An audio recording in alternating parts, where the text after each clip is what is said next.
Hello students, welcome to study with Rivank. हम पढ़ रहे हैं इंडियन पॉलिटी। इंडियन पॉलिटी में अगर आपको इंडियन पॉलिटी के सारे लेक्चर्स फ्री ऑफ कॉस्ट देखने हैं तो आप मेरे चैनल को लाइक, शेयर एंड सब्सक्राइब ज़रूर करें। हम पढ़ रहे हैं इंडियन पॉलिटी। इंडियन पॉलिटी में हमने पढ़ लिया है अभी तक यूनियन एग्जीक्यूटिव। हम पढ़ रहे हैं यूनियन एग्जीक्यूटिव में हमने प्रेसिडेंट पढ़ लिया है, वाइस प्रेसिडेंट पढ़ लिया है, प्राइम मिनिस्टर पढ़ लिया है। आज हम पढ़ेंगे काउंसिल ऑफ मिनिस्टर। जो काउंसिल ऑफ मिनिस्टर जो है हमारे इंडियन पॉलिटी में, हमारे कॉन्स्टिट्यूशन में जो काउंसिल ऑफ मिनिस्टर की बात की गई है वो एज अ प्राइम मिनिस्टर जैसे ही है। हम काउंसिल ऑफ मिनिस्टर पढ़ रहे हैं, सेंट्रल काउंसिल ऑफ मिनिस्टर। जो काउंसिल ऑफ मिनिस्टर है वो हमारे स्टेट में भी सेम ही है। जैसे कि हमने प्राइम मिनिस्टर पढ़ा है, ये अभी हम काउंसिल ऑफ मिनिस्टर पढ़ रहे हैं, ये हम स्टेट के लिए भी पढ़ेंगे। स्टेट के लिए प्राइम मिनिस्टर की जगह चीफ मिनिस्टर हो जाएंगे और काउंसिल ऑफ मिनिस्टर वहाँ की स्टेट के काउंसिल ऑफ मिनिस्टर होंगे। लेकिन आज हम पढ़ रहे हैं सेंट्रल के council of minister he. Council of minister हमें पता है कि हमारा जो गवर्नमेंट सिस्टम है वो पार्लियामेंट्री सिस्टम पे बेस्ड है। Parliamentary system in the sense British के पैटर्न पे बेस्ड है। हमने अभी प्राइम मिनिस्टर के जो पिछला लेक्चर था उसमें देखा, प्राइम मिनिस्टर के बारे में जो है वो आर्टिकल 74 में बताया गया। तो आर्टिकल जो 74 है वो ही हमारे काउंसिल ऑफ मिनिस्टर के बारे में डील करता है।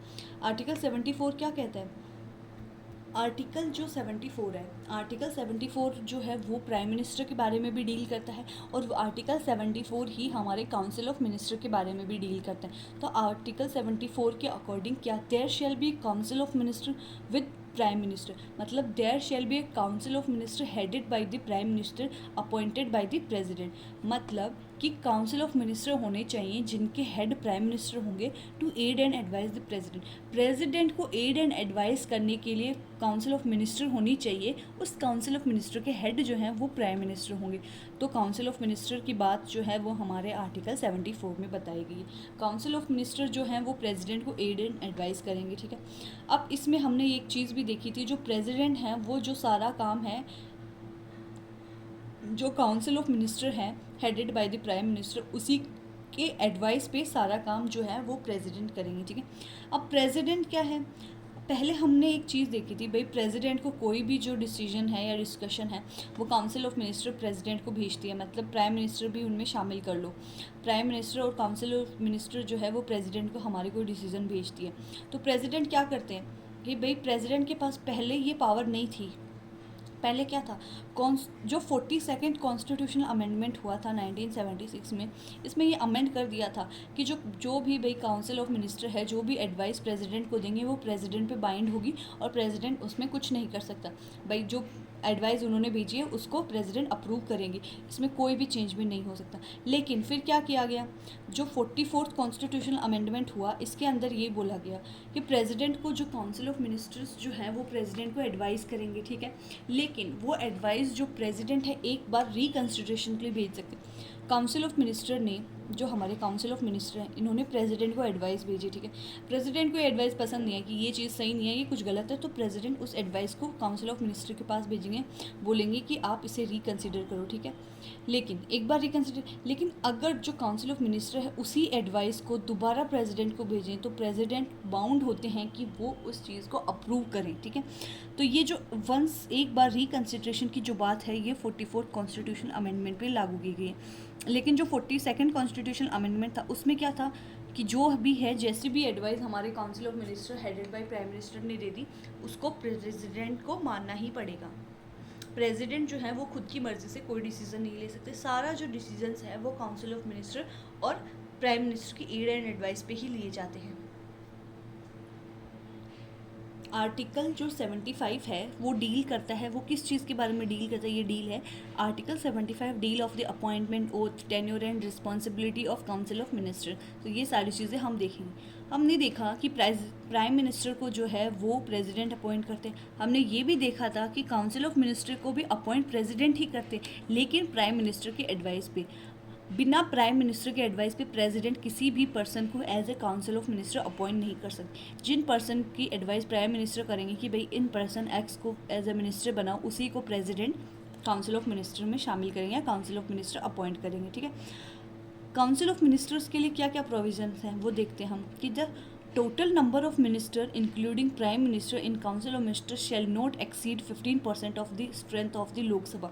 मतलब लोकसभा की जो स्ट्रेंथ है, मान लो लोकसभा की स्ट्रेंथ x है, ठीक है, तो जो काउंसिल ऑफ मिनिस्टर है साथ में प्राइम मिनिस्टर भी, ठीक है, तो वो 15% से ज़्यादा नहीं होनी चाहिए। मान लो 100 जो है वो स्ट्रेंथ लोकसभा की है, तो इसमें 15% से ज़्यादा जो स्ट्रेंथ है वो काउंसिल ऑफ मिनिस्टर की नहीं होनी चाहिए। उन 15% में प्राइम मिनिस्टर भी शामिल हैं, ठीक है। ये जो 15% की जो लिमिट है ये हमारे 91st कॉन्स्टिट्यूशनल अमेंडमेंट एक्ट 2003 में ऐड की गई थी। इससे पहले कितने भी काउंसिल ऑफ मिनिस्टर्स हो सकते थे, ठीक है। अब थर्ड चीज़ क्या है कि जो भी काउंसिल ऑफ मिनिस्टर है वो मेंबर ऑफ पार्लियामेंट होता है, ठीक है। वो किसी भी हाउस का मेंबर हो सकता है, मतलब पार्लियामेंट के किसी भी हाउस का मेंबर हो सकता है। इन द सेंस वो लोकसभा का भी मेंबर्स हो सकता है, वो राज्यसभा का भी मेंबर हो सकता है, और वो किसी भी पॉलिटिकल पार्टी से बिलोंग कर सकता है, ठीक है। Disqualification on the grounds of the defection, ठीक है। भाई एक मेंबर है पार्लियामेंट का, वो किसी भी पॉलिटिकल पार्टी का मेंबर है, ठीक है, अगर उसको डिस्क्वालीफाई कर दिया है on the ground of defection हम जो हमारा शेड्यूल 10 है उसमें पढ़ेंगे, लेकिन डिफेक्शन का मतलब है कि दल बदल करना। आज मतलब किसी ने इस पॉलिटिकल पार्टी से इलेक्शन लड़ा और वो जीत गया, लेकिन वो चेंज करके अगले दिन इस पॉलिटिकल पार्टी में चला जाता है, तो इसी चीज़ को दल बदलना कहते हैं। तो disqualified on the grounds of defection मतलब कि हमारे पार्लियामेंट का कोई भी मेंबर है, चाहे वो किसी भी पार्टी से बिलोंग करता हो, अगर वो डिस्क्वालीफाई हो जाता है किस चीज़ के बेसिस पे, डिफेक्शन के बेसिस पे अगर उसको डिस्क्वालीफाई कर दिया जाता है तो वो उसको मिनिस्टर भी अपॉइंट नहीं किया जाएगा, वो मिनिस्टर के अपॉइंटमेंट की एलिजिबिलिटी से भी डिस्क्वालीफाई हो जाता है। और ये जो क्राइटेरिया है ये भी 91st कॉन्स्टिट्यूशनल अमेंडमेंट एक्ट में ही ऐड किया गया था। इससे पहले क्या था, अगर किसी को डिफेक्शन के ग्राउंड्स पे डिस्क्वालीफाई किया है as a member of parliament, ठीक है, उस मेंबर को डिस्क्वालीफाई कर दिया है तो उसको मिनिस्टर बनाया जा सकता है। लेकिन 91st कॉन्स्टिट्यूशन अमेंडमेंट एक्ट में ये ऐड कर दिया गया है कि अगर किसी को डिफेक्शन के ग्राउंड पे अगर डिस्क्वालीफाई किया गया है तो उसको एज ए मिनिस्टर नहीं अपॉइंट कर सकते। जो हमारे काउंसिल ऑफ मिनिस्टर हैं उनका कोई जो टेन्योर है वो फिक्स नहीं है, not fix term in the constitution के द्वारा उनके टेन्योर को फिक्स नहीं किया गया है। उनका tenure pleasure of the president है, pleasure of the president in the sense pleasure of the prime minister है, क्योंकि प्रेसिडेंट किसी भी मिनिस्टर को बिना प्राइम मिनिस्टर के एडवाइस के हटा नहीं सकते। अगर प्राइम मिनिस्टर उन्हें बोलते हैं कि आप इस मिनिस्टर को या इस काउंसिल ऑफ मिनिस्टर को डिसमिस कर दीजिए तो प्रेसिडेंट को उन्हें डिसमिस करना ही पड़ेगा, ठीक है। काउंसिल ऑफ मिनिस्टर जो है वो कलेक्टिवली रिस्पॉन्सिबल होते हैं लोकसभा में। काउंसिल ऑफ मिनिस्टर किसी भी हाउस से आ सकते हैं, लोकसभा से भी आ सकते हैं, राज्यसभा भी आ सकते हैं, लेकिन वो रिस्पॉन्सिबल होंगे लोकसभा के लिए। अब कलेक्टिव रिस्पॉन्सिबिलिटी का मीन्स है कि अगर मान लो स्कूल में एक क्लास है, भाई क्लास में कभी कभी प्रिंसिपल सर ऐसे बोल के चले जाते हैं कि कोई भी अगर एक बच्चा भी शोर करेगा तो सारी क्लास को पनिशमेंट मिलेगी, तो वही है कलेक्टिव रिस्पॉन्सिबिलिटी। मतलब अगर कोई एक भी गलती करेगा या अगर प्राइम मिनिस्टर ने रिज़ाइन कर दिया तो सारी council of minister automatically resign मानी जाएगी या उनका रेजिग्नेशन ऑटोमेटिकली सबमिटेड माना जाएगा, ठीक है। काउंसिल ऑफ मिनिस्टर हैं उनको ओथ कौन दिलाता है, तो उनको शपथ हमारे प्रेसिडेंट दिलाते हैं, ठीक है। जो मिनिस्टर होते हैं काउंसिल ऑफ मिनिस्टर जो मिनिस्टर होते हैं, not a member of either house of the parliament for any 6 consecutive months shall cease to be a minister। मतलब किसी भी पर्सन को मिनिस्टर बनाया जा सकता है, उसका ज़रूरी नहीं है कि वो पार्लियामेंट का मेंबर हो, मतलब पार्लियामेंट के किसी भी हाउस, चाहे वो लोकसभा हो चाहे वो राज्यसभा, मतलब किसी ऐसे व्यक्ति को जो ना तो लोकसभा का मेंबर है ना ही राज्यसभा का मेंबर है, किसी का भी मेंबर नहीं, फिर भी उसको मिनिस्टर बना दिया गया, तो 6 महीने के अंदर अंदर उसे या तो लोकसभा में इलेक्ट होना पड़ेगा या राज्यसभा में इलेक्ट होना पड़ेगा, तभी वो मिनिस्टर की पोस्ट है जो कंटिन्यू कर सकता है। अगर वो किसी एक में भी इलेक्ट नहीं हो पाता है तो उसे मिनिस्टर की पोस्ट छोड़नी पड़ती है, ठीक है। सैलरी और अलाउंसेस जो होती है काउंसिल ऑफ मिनिस्टर की वो पार्लियामेंट के थ्रू डिटरमाइन की जाती है। अब हम देखते हैं कि आर्टिकल 77 में देखते हैं कि क्या होता है, क्या उनका रिलेशन वगैरह होते हैं। तो एग्जीक्यूटिव एक्शन, ठीक है, जो भी काउंसिल ऑफ मिनिस्टर और प्राइम मिनिस्टर हमारे जो भी एग्जीक्यूटिव एक्शन लेते हैं वो प्रेसिडेंट के नाम पे लिया जाता है, ठीक है। जो काउंसिल ऑफ मिनिस्टर और प्राइम मिनिस्टर प्रेसिडेंट को एडवाइस देते हैं उसको किसी भी तरह क्वेश्चन नहीं किया जा सकता कि not question on the ground that it is not an order made और एग्जीक्यूटेड बाय द प्रेसिडेंट। मतलब इस ग्राउंड पे क्वेश्चन नहीं किया जा सकता, भाई उन्होंने डिसीजन लेके भेज दिया है, प्रेसिडेंट तो बाउंड है कि उसको साइन करेंगे, तो प्रेसिडेंट ने बिना पढ़े साइन कर दिया ठीक है। तो इस बेसिस पे क्वेश्चन नहीं किया जा सकता कि प्रेसिडेंट ने तो उसे देखा भी नहीं है, करा भी नहीं है, तो वो सारी चीज़ें गलत है, इस बेसिस पे उसे क्वेश्चन नहीं किया जा सकता, ठीक है। प्रेसिडेंट चाहे तो जो गवर्नमेंट ऑफ इंडिया है उसके स्मूथ फंक्शनिंग के लिए, उसका बिजनेस जो है ठीक से चले, उसके लिए रूल्स एंड रेगुलेशंस बना सकते हैं, ठीक है। अब हम देखते हैं आर्टिकल 78। आर्टिकल 78 में हम देखेंगे relation with the prime minister and मतलब प्राइम मिनिस्टर और काउंसिल ऑफ मिनिस्टर तो साथ में ही है ना, ये prime minister, council of minister और प्रेसिडेंट के बीच का रिलेशन हमने पिछले लेक्चर में भी देखा था, लेकिन इस बार भी हम देख लेते हैं। ये जो रिलेशन है ये हमारे कॉन्स्टिट्यूशन में दिया गया है, ये कि जो प्राइम मिनिस्टर हैं वो काउंसिल ऑफ मिनिस्टर और हमारे काउंसिल ऑफ मिनिस्टर्स और प्रेसिडेंट के बीच के प्रिंसिपल चैनल है, मतलब इनके बीच कम्युनिकेशन कराने का ज़रिया प्राइम मिनिस्ट्री। ऐसे समझ लो कि मम्मी पापा हैं, ये हमारी मम्मी है, ये पापा, इन दोनों में झगड़ा हो जाता है, तो कैसे वो बोलते हैं बेटा जाके अपनी मम्मी को बोलो, बेटा जाके अपने पापा को बोलो, तो जो चाइल्ड है वो एक कम्युनिकेशन चैनल बन गया है मदर और फादर के बीच का, ठीक है। तो वैसे ही जो हमारे प्राइम मिनिस्टर हैं वो एक ऐसा चाइल्ड है जिनके मम्मी पापा नाराज़ हैं, उनके बीच का कम्युनिकेशन कराने का चैनल जो है वो हमारे प्राइम मिनिस्टर, ठीक है। अब इसमें क्या बोला गया है कि जो भी डिसीजन लिए जाएंगे काउंसिल ऑफ मिनिस्टर के द्वारा, वो सारे डिसीजन प्राइम मिनिस्टर को, हमारे प्रेसिडेंट को बताना होगा। वो डिसीजन किसी भी मैटर से रिलेटेड हो, जैसे कि एडमिनिस्ट्रेशन मैटर से रिलेटेड हो, यूनियन के प्रपोजल्स फॉर लेजिस्लेशन से रिलेटेड हो, ठीक है। या अगर प्राइम मिनिस्टर कभी बताना भूल गए हैं तो प्रेसिडेंट प्राइम मिनिस्टर को बोल सकते हैं कि उस डिसीजन से रिलेटेड मैटर मुझे बताइए, ठीक है। अगर प्रेसिडेंट चाहे तो जैसे कि भाई कई बार ऐसा टाइम नहीं होता कि हर डिसीजन कैबिनेट या मीटिंग्स बिठा के लिए, तो किसी एक मिनिस्टर ने एक डिसीजन जो है प्रेसिडेंट के पास भेज दिया, तो प्रेसिडेंट चाहें तो उस डिसीजन को वापस भेज सकते हैं, बोलेंगे कि ये इंपॉर्टेंट डिसीजन है तो ये आप अकेले नहीं ले सकते, सारी काउंसिल ऑफ मिनिस्टर की मंजूरी लेके फिर इस डिसीजन को मेरे पास लाइए, ठीक है। अब हम देखते हैं कि जो हमारे सुप्रीम कोर्ट हैं वो क्या बोलते हैं काउंसिल ऑफ मिनिस्टर से रिलेटेड। जो 1971 में सुप्रीम कोर्ट ने बोला है कि अगर लोकसभा डिज़ोल्व हो जाती है तो उसके बाद में काउंसिल ऑफ मिनिस्टर डिज़ोल्व नहीं हो सकते, वो अपना ऑफिस नहीं छोड़ के जा सकते। क्यों? क्योंकि अगर वो छोड़ देते हैं अपना ऑफिस तो आर्टिकल 74 जो है वो वॉयलेट होगा। आर्टिकल 74 में ये बताया गया है कि there shall be a council of minister headed by prime minister to aid and advise the president. मतलब कि काउंसिल ऑफ मिनिस्टर होनी चाहिए जिसके हेड प्राइम मिनिस्टर होंगे, प्रेसिडेंट को एड एंड एडवाइस करने के लिए। जो प्रेसिडेंट है वो बिना एड एंड एडवाइस कोई भी काम नहीं कर सकते, इसलिए काउंसिल ऑफ मिनिस्टर और प्राइम मिनिस्टर का होना ज़रूरी है। तो लोकसभा जब डिज़ोल्व हो जाती है उसके बाद भी काउंसिल ऑफ मिनिस्टर और प्राइम मिनिस्टर के ऑफिस रहते हैं। अगर ऐसा नहीं होता है तो वो आर्टिकल 74 का वायलेशन माना जाता है, ठीक है। अब हमें बताया गया कि president can exercise executive power without aid and advice. President जो है वो बिना एड एंड एडवाइस के अपनी एग्जीक्यूटिव पावर को एक्सरसाइज नहीं कर सकते, ठीक है। मिनिस्टर के बारे में, जो मिनिस्टर्स होते हैं, ठीक है, member of the one of the house of the parliament. Parliament के किसी भी एक हाउस के मेंबर्स हो सकते हैं, चाहे वो लोकसभा के मेंबर हो चाहे वो राज्यसभा के मेंबर हो, मिनिस्टर हो सकते हैं, ठीक है। मिनिस्टर को क्या राइट होता है? Has right to speak and take part in the proceedings of the other house. मतलब अगर कोई राज्यसभा का मेंबर है, इसका ये मेंबर है, ठीक है, तो ये लोकसभा की भी मीटिंग्स में पार्टिसिपेट कर सकता है, इसकी प्रोसीडिंग्स में भी पार्टिसिपेट कर सकता है, बट वोट नहीं दे सकता। वो वोट सिर्फ राज्यसभा में दे सकता है क्योंकि वो मेंबर राज्यसभा का है।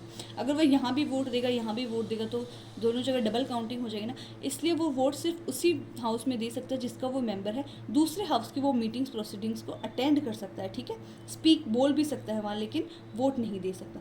अब काउंसिल ऑफ मिनिस्टर्स की रिस्पॉन्सिबिलिटीज़ क्या, हमने देखा था रिस्पॉन्सिबिलिटी जो है वो 3 टाइप की, कलेक्टिव रिस्पॉन्सिबिलिटी होती है, इंडिविजुअल रिस्पॉन्सिबिलिटी होती है और लीगल रिस्पॉन्सिबिलिटी होती है। कलेक्टिव रिस्पॉन्सिबिलिटी वही होती है कि भाई अगर कोई एक बच्चा क्लास में शोर करेगा तो सारी क्लास को पनिशमेंट मिलेगी।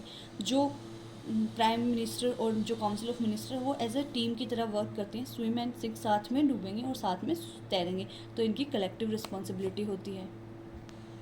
इंडिविजुअल क्या रिस्पॉन्सिबिलिटी होती है काउंसिल ऑफ मिनिस्टर की? इंडिविजुअल रिस्पॉन्सिबिलिटी जो हमारे आर्टिकल 75 के अंदर बताया गया है कि जो मिनिस्टर्स हैं वो जो उनका ऑफिस है वो प्रेसिडेंट की प्लेजर पे होल्ड करते हैं। प्रेसिडेंट का pleasure in the sense pleasure of the prime minister, ठीक है। अगर वो कुछ गलती करते हैं इंडिविजुअल लेवल पे तो प्रेसिडेंट उन्हें कभी भी किसी भी वक्त रिमूव कर सकते हैं on the advice of prime minister. खुद की मर्ज़ी से नहीं, प्राइम मिनिस्टर की एडवाइस पे रिमूव कर सकते हैं। अगर प्राइम मिनिस्टर और जो मिनिस्टर हैं उनके बीच डिफरेंसेस आ गए हैं तो वो प्रेसिडेंट को बोल सकते हैं कि आप इन मिनिस्टर को डिसमिस कर दीजिए, और प्रेसिडेंट को वो करना ही पड़ेगा।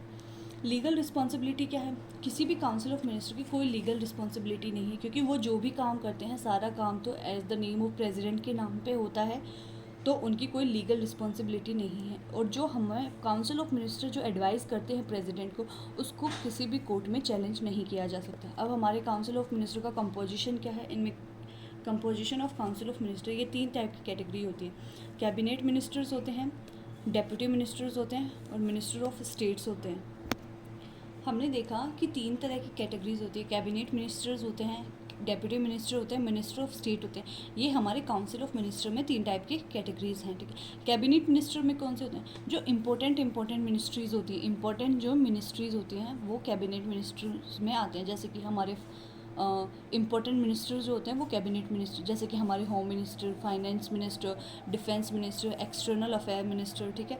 जो हमारे डेप्यूटी मिनिस्टर्स होते हैं वो कौन होते हैं? डेप्यूटी मिनिस्टर्स में इंडिपेंडेंट चार्ज भी दिया जा सकता है। डेप्यूटी मिनिस्टर जो है उनमें हम इंडिपेंडेंट चार्ज नहीं देते, ठीक है।